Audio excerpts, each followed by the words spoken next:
साथियों, बेंगलुरु का माहौल,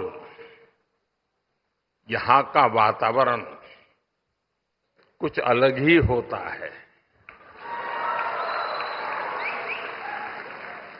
ये शहर सॉफ्टवेयर और सर्विसेज के लिए दुनिया भर में जाना जाता है, लेकिन भारत की सांस्कृतिक पहचान, स्पिरिचुअलिटी, आध्यात्मिक चेतना को भी इस शहर ने नई ऊंचाई दी है।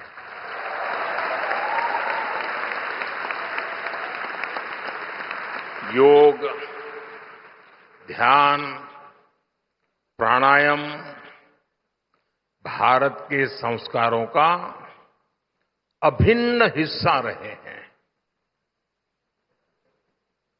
और जैसा गुरु जी ने कहा, आज दुनिया भर के लोग भारत के इन आध्यात्मिक संस्कारों से प्रभावित हैं और इन्हीं पुरातन संस्कारों से भारत की भी अनेक संस्थाओं को प्रेरणा मिलती रही है।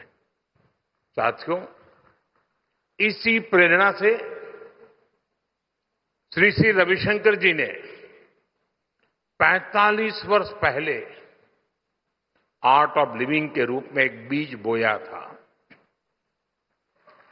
आज वो एक विशाल वटवृक्ष के रूप में हमारे सामने है। इस वटवृक्ष की हजारों शाखाएं दुनिया भर में अनगिनत लोगों के जीवन को स्पर्श कर रही है।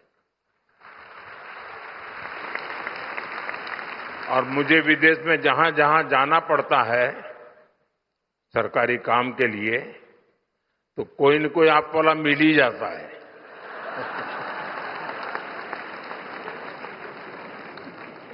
साथियों, हमारा भारत विविधताओं से भरा देश है।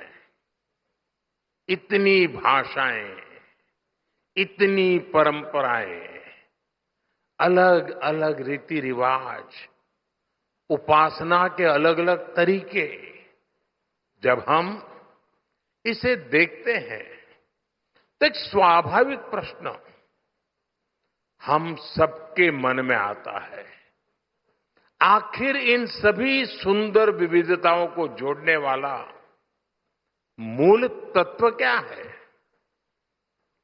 इसका उत्तर है स्वयं के लिए नहीं, बल्कि दूसरों के लिए जीना।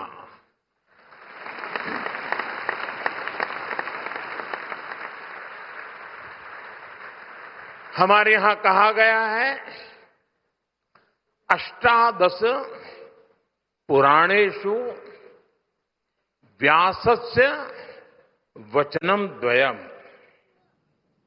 परोपकाराः पुण्याय पापाय परपीडनम।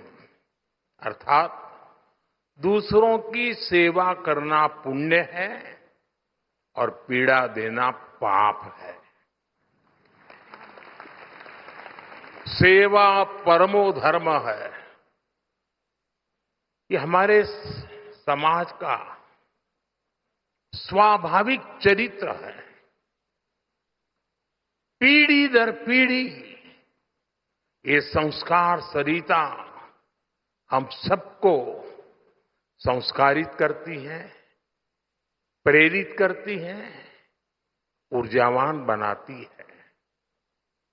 भारत के अनेक आध्यात्मिक आंदोलनों ने अंततः स्वयं को मानव सेवा के माध्यम से ही अभिव्यक्त किया है।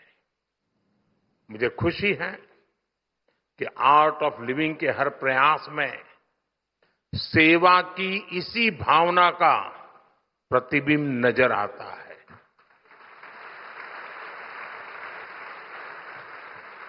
अभी जो वीडियो दिखाया गया, सेवा ही सेवा है, उसमें लोगों का ही कल्याण है।